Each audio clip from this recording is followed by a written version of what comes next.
within a quarter of an inch of taking my life. So many people have asked me, what happened? Tell us what happened, please. And therefore, I will tell you exactly what happened. And you'll never hear it from me a second time because it's actually too painful to tell. It was a warm, beautiful day in the early evening in Butler Township in the great Commonwealth of Pennsylvania. Music was loudly playing and the campaign was doing really well. I went to the stage and the crowd was cheering wildly. Everybody was happy. I began speaking very strongly, powerfully, and happily because I was discussing the great job my administration did on immigration at the southern border. We were very proud of it.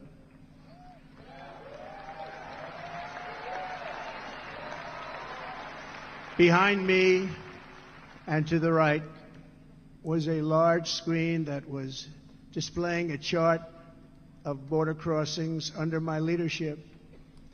The numbers were absolutely amazing.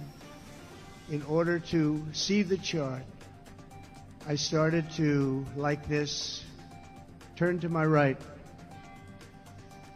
and was ready to begin a little bit further turn, which I'm very lucky I didn't do, when I heard a loud whizzing sound and felt something hit me really, really hard on my right ear. I said to myself, wow, what was that? It can only be a bullet. And moved my right hand to my ear, brought it down. My hand was covered with blood, just absolutely blood all over the place. I immediately knew it was very serious, that we were under attack, and in one movement proceeded to drop to the ground. Bullets were continuing to fly as very brave Secret Service agents rushed to the stage, and they really did. They rushed to the stage.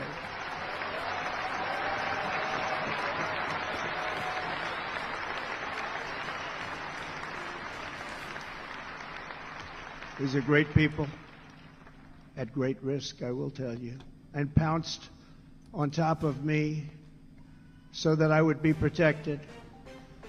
There was blood pouring everywhere, and yet, in a certain way, I felt very safe because I had God on my side. I felt that. I'm not sure that was God, Trump. Donald. I'm not sure that was God that was on your side. So yes, that is our former President Donald John Trump at the RNC yesterday, recounting in painstaking detail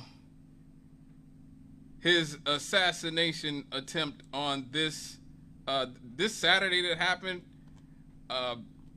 Just when everything you thought that could happen would happen, here we go with this. So let's do the background, folks. At 6:02 p.m. on Saturday, Eastern Standard Time, Donald Trump took the stage to the strains of God Bless the USA by Lee Greenwood in Butler, Pennsylvania. He waved at the cheering crowd and settled into his regular speech under a scorching midsummer sun. A few short minutes later, he pointed to a projection of a chart that showed a spike in illegal border crossings under the man he's running against, which is Joseph Robinette Biden, friend of the show, Joseph Robinette Biden.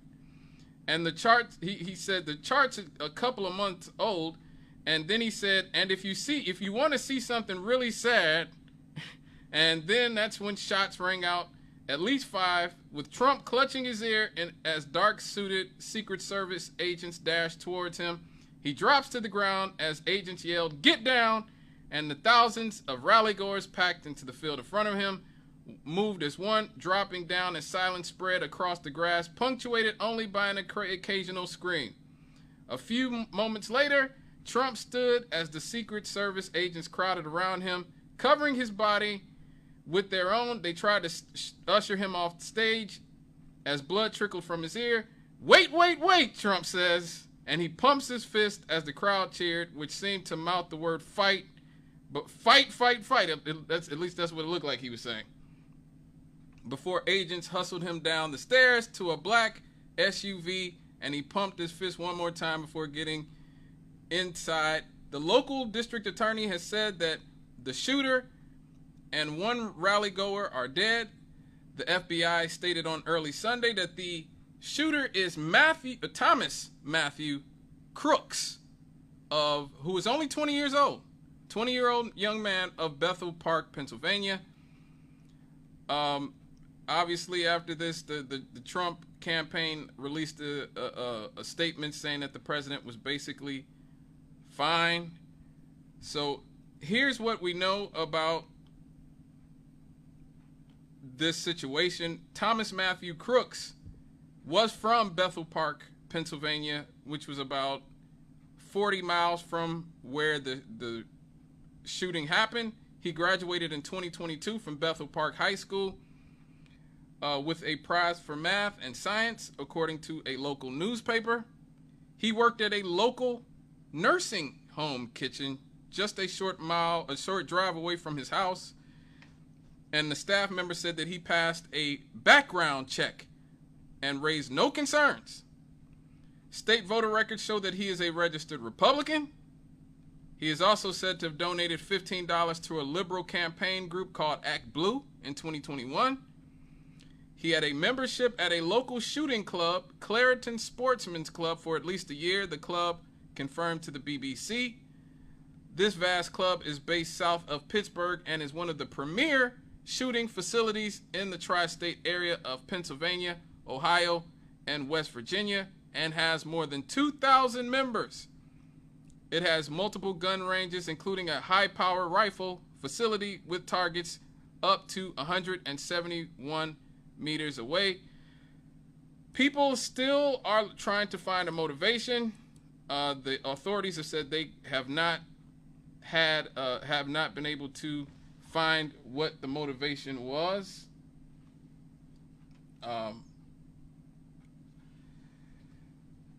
We do know his parents actually called the police before the rally. His parents called the police before the rally. So we do know that. His parents are cooperating with the FBI. But what seems to be odd is that they say that this young man, Thomas Matthew Crooks, intended to survive because they said he told his coworkers that he'd be back to work on Sunday after requesting Saturday off, allegedly telling them he had something to do. Oh yeah, he had something to do, all right.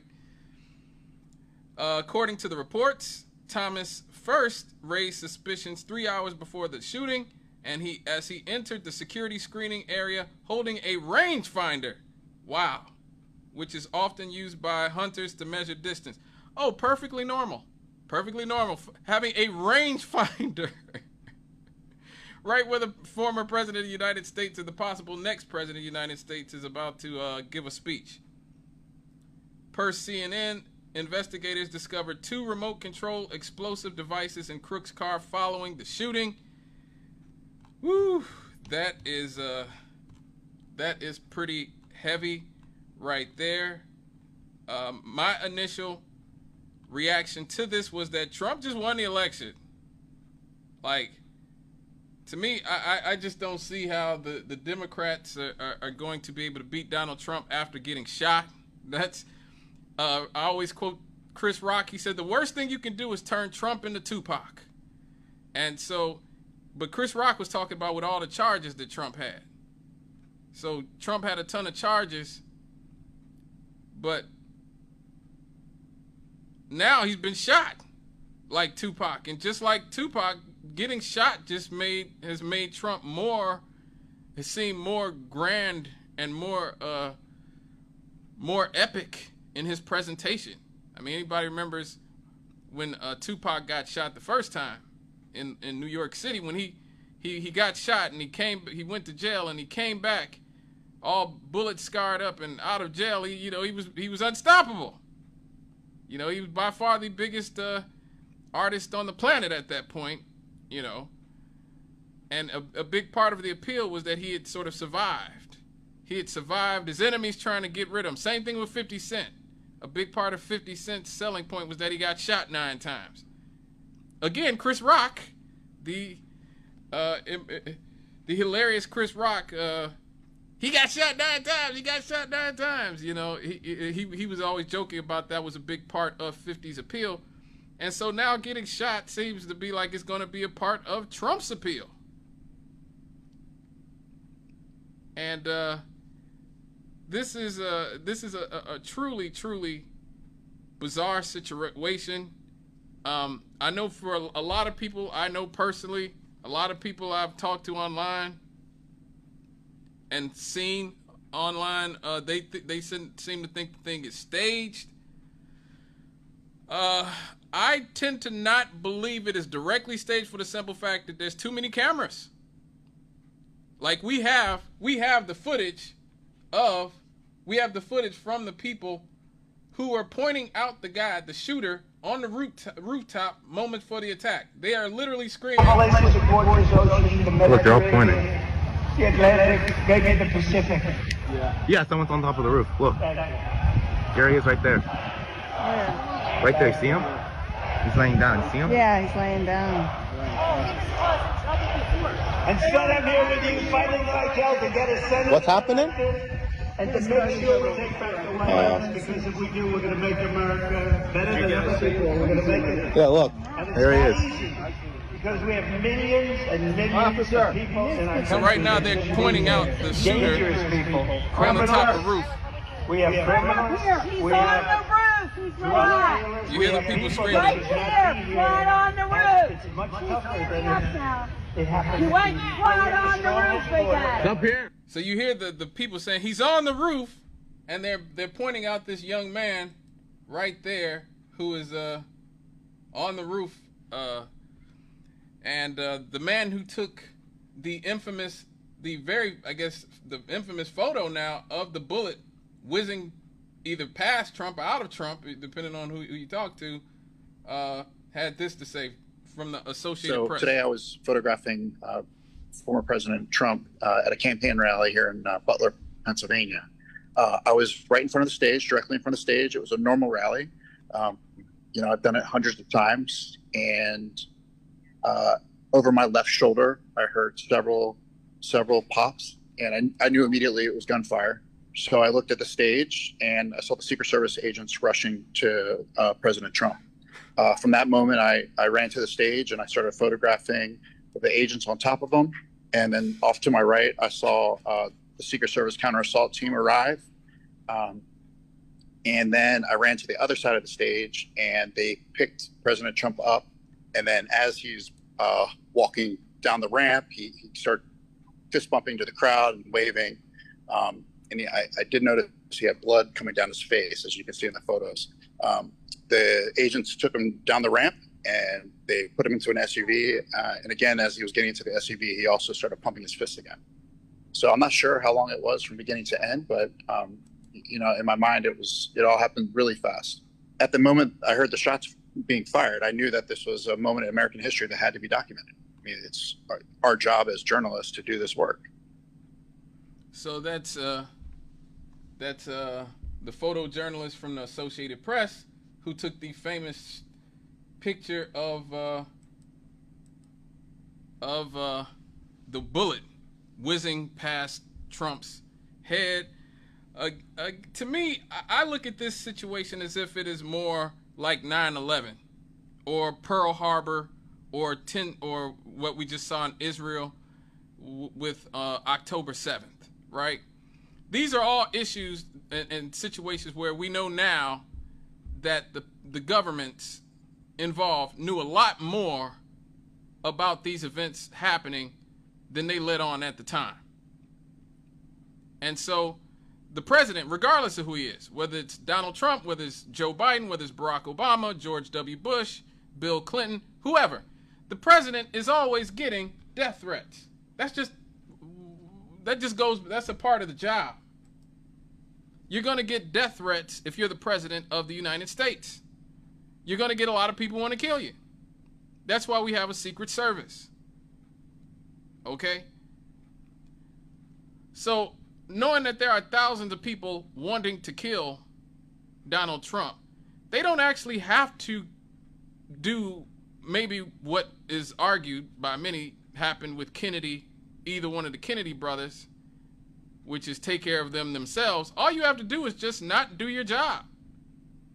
That's it. All you have to do, and then you just get to feign ignorance. That's what happened. We now see probably happened on 9/11. Now that we know that Condoleezza Rice and all these people got memos saying bin Laden's determined to strike inside America using planes. We know now that just the day before 9/11 happened, Donald Rumsfeld had a whole press conference about how trillions of dollars were missing from the Pentagon.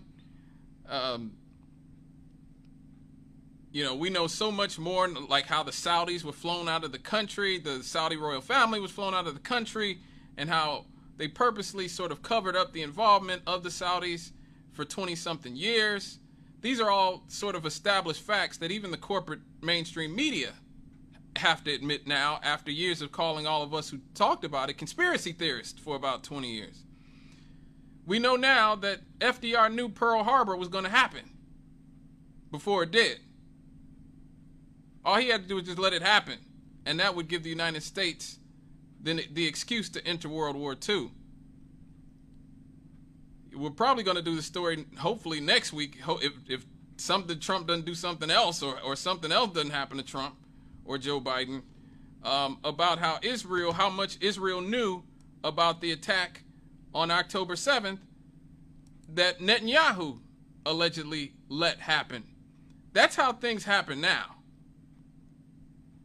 If you look at the explanation of the Secret Service, the woman Kimberly Cheadle, who's the head of the Secret Service, she just said, well, we didn't want to put an officer on that building, even though it was right in the line of the stage where a kid would have a perfect shot to shoot Donald Trump, because, well, it was a sloped building. It was a sloped roof. And a lot of people have gone through photos showing Secret Service members standing on roofs with much higher degree of slopes than this roof was. And so this woman is just lying. This woman is just not telling the truth. And, just like after 9/11, right before 9/11, the airline companies, all their stocks were shorted. I'm sure that's something that you guys probably have not heard unless you've done a little bit of digging. But in the stock market, right before 9/11, the airplane companies, their stocks were being shorted. That means stock traders were betting that there was going to be a plummet, a sudden sharp plummet in the value of airline companies coming up very soon. And that happened the day before 9/11. Well, the day before this assassination attempt, Donald Trump's Truth Social stock was shorted right the same way. So apparently some people were aware that there was going to be some sort of event that happened in short distance that would basically make the stock of Truth Social go down. We also see very suspicious things, like where the cop actually confronted the shooter. There's actually the cop actually was let me see if I can find this video where the cop actually confronted. Well, one of the cops confronted basically confronted the shooter on the roof and said that he walked right back down. He said the kid turned the rifle towards him and he said, "Nah, I don't want these problems." And just went right back down the stairs. Come on, man. Come on, man. Come on. So that doesn't really pass the smell test either. I did think about this. I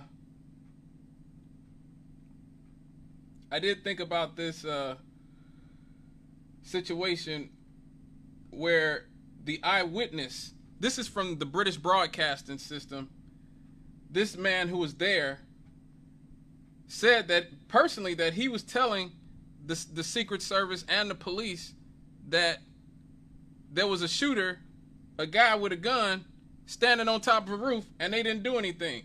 This is what he had to say. Listen to the rally, right? We couldn't see him, but we could hear him. So we walked up, and probably 5 to 7 minutes of Trump speaking. I'm estimating here. I have no idea, you know. But we noticed the guy crawling, bear crawling up the roof of the building beside us, 50 feet away from us. So we're standing there, and, we're pointing at the guy crawling up the roof. And he had a gun, right? He had a rifle. A rifle. We could clearly see him with a rifle. Absolutely. We're pointing at him. The police are down there running around on the ground. We're like, "Hey, man, there's a guy on the roof with a rifle." And the police were like, "Huh, what?" Like they didn't know what was going on. We're like, "Hey, right here on the roof. We can see him from right here. We see him.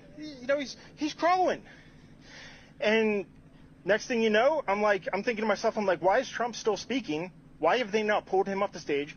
I'm standing there pointing at him for, 2-3 minutes. Secret Service is looking at us from the top of the barn. I'm pointing at that roof, just standing there like this.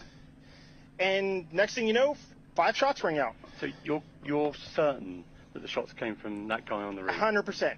100%. And he was up there for a couple of minutes? He was up there. You saw him up there for a couple of minutes? Absolutely. At least 3 to 4 minutes. And you were telling the police and the Secret Service? We were telling the police. We were pointing at him for the Secret Service, who were looking at us from the top of the barn. They were looking at us the whole time when we were standing by that tree. Could they see binoculars? Could they see him? Probably not, because the roof, the way the slope went, he was behind where they could see. But why is there not Secret Service on all of these roofs here? This is not a big place. Did you see, obviously everyone, when the shooting started, everyone was very panicked. Did you see what happened to him at all? Oh, yeah, they blew his head off. Okay, sorry. Secret Service blew his head off. Okay, just be careful. We don't quite know who's watching, but you're pretty sure they shot the guy? Absolutely, 100%. Okay. Yep. You saw that happen? Yep. Okay. Yep. And did you see them go up to him afterwards, or? They crawled up on the roof. They had their guns pointed at him, make sure he was dead. He was dead, and that was it. It was over. Yeah, so that's from the British Broadcasting Company, the BBC. They're talking to witnesses who were there. They had cameras there. So I know a lot of you guys think it was staged. I say all those people with cell phones, all the international press was there. This is one of the most videotaped and sort of documented events in the history of the world. Somebody would have something. That's just my personal opinion. I think somebody would have something. But let me get this caller. Hello, caller. Hey, Scott, how you doing? What's up? Now, Scott, you got to listen to this now. What's up? I know you done seen a lot in your lifetime. And I know what you saw with this Donald Trump.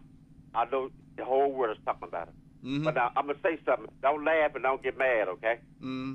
That was a wrestler named The Undertaker. He was dead, and he raised his arm about the grave. You heard what I just said, right? Yeah, The Undertaker. Okay, babe. I'll talk to you later. All right. I feel you. Okay. I feel you. I tend to think that like I said, this was one of the most documented events ever. These types of events have thousands and thousands of people with cell phones, with cameras everywhere. You just heard the BBC there. Sky News Australia was there. So many other different news organizations from around the world were filming near the stage, around the stage. So many people were there. And plus, you know, there were other victims. Corey Campenzano, and this was the doctor who actually tried to save his life. He talked about it. That's exactly where I heard him come from. What did you see, sir? I heard the shots. I thought it was firecrackers to begin with. Somebody over there was screaming, he's been shot, he's been shot. So I made my way over. I said, I'm an emergency department physician. Let me help you. The guy had spun around, was jammed between the benches. He had a headshot here. There was lots of blood, and he had brain matter there. And so I got him. There's a helicopter coming in to get him. I got people there really helpful. I got him up on the bench. Shot that you saw? Then I did CPR, did chest compressions as well as I breathed for him. One person? I was the only one that did it. We need to evacuate everybody. Yeah, so that was the doctor. He actually treated Corey Campenzano, who's unfortunately, from what it looks like, he was shot in the head and killed. And there's some other interviews that describe it very graphically, even more graphically than that. But one thing I am enjoying about this whole scenario is that finally, after about 50 years, white women are finally being blamed for affirmative action and DEI policies. Thank you. Thank you.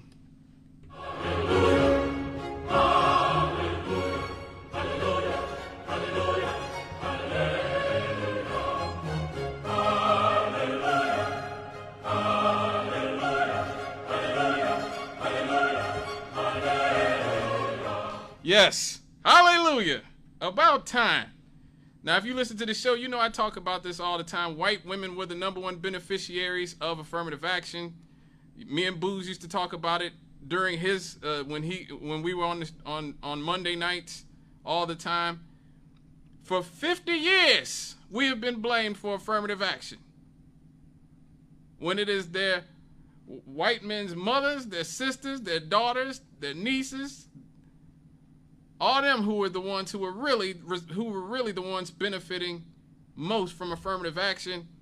And now that Trump almost gets killed, all these white men came out in mass to decry the fact that it was female Secret Service agents who seemed to have an issue protecting Donald Trump. They were saying these women are too small.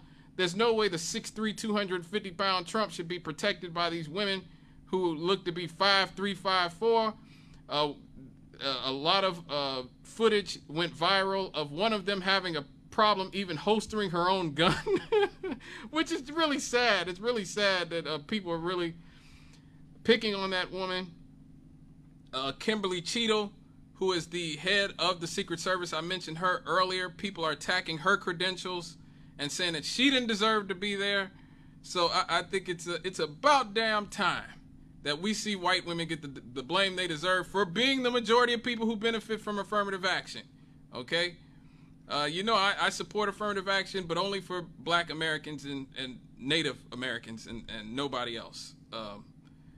No immigrants, no women, gays, none of that. I only support it, you know, for the descendants of chattel slavery in this country and the descendants of the indigenous people of this country, and that's it. But finally, yes, we're finally seeing some of them get the blame, because usually when they say DEI, they mean black. Every time before this shooting happened, every time you heard a white man or a white person say DEI, they were talking about somebody black. But now white women can finally get a taste of what we've been getting a taste of, and I'm all for it. Let me get this caller. Hello, caller. Hello. 3 things. What's up? Okay, one, the affirmative action. I kind of agree with you that white females benefited, but a lot of that was because they were fronting for their husbands or their family members. they would just, okay, we're going to take advantage of this, so we're going to find a female family member, put them up, and make them the head. And they should have never been able to do that. People. I know people who did it. Plenty. Oh, of yeah, them. yeah. Yeah. Okay. Piece 2. When they're talking about the BBC, I've heard Fox and a lot of the other mainstream networks talking about, well, you know, BBC reported that our president was not well protected, and it's coming across that we really sounding like a weak nation. Well, I don't see how they can have a problem with that part when, somebody got that close within a couple of minutes with a gun. When all these people came to our head of government on January 6th, they were allowed to get very close for very long to so very many of the people at the very seat of our government. And they don't think that was extraordinary. I agree. Okay. Final thing is when it comes to Biden. Okay, it's been said. In fact, Minister prophesied it last year. Said that at this time of the year, or I can't remember exactly when he said it was going to happen, but he's just going to start fading, or whoever is in that office and in his spot will just start fading. You'll see heroes and less, and then they just won't be. And it's not because he was at the head of the plots, and there are a lot of plots going on, but he was being used. They blackmailed him because of Hunter and just put him up as a figurehead to use him, and now they're through with him, and they're going to do what they're going to do. All right. Thank you for your call. Enjoy your show. Bye-bye. It's all good. I heard that. Joe Biden, very quick before I got to go to a break. Barack Obama probably said it best when he talked about his former vice president. He said, never underestimate Joe Biden's ability to F everything up. And that's exactly how Obama world treated Joe Biden for 8 years. And a lot of people don't know this because the corporate media doesn't like to tell you guys this, but there was always a big disconnect between Biden world and Obama world. The Obama people were very educated people from Ivy League educations, and Joe Biden is a guy from Scranton. And they always thought Joe was stupid, partially because he is, but that's neither here nor there. None of them supported Joe to win the nomination in 2020. Obama didn't want him to run. They all wanted Kamala Harris. And so, yeah, they gangstered Biden into picking Kamala Harris. That's where the whole I'm going to pick a black woman thing came from. They always wanted Kamala Harris, but the public hates Kamala Harris. And so Biden sort of has been in this trapped in this sort of this spot between Obama world and the sort of elite donor class that didn't want him, but at the same time, you conveniently uses him when it is convenient for them. All right, folks. When we come back, we're going to talk about the RNC and Donald Trump's new running mate, Mr. J.D. Vance. We'll be right back after these.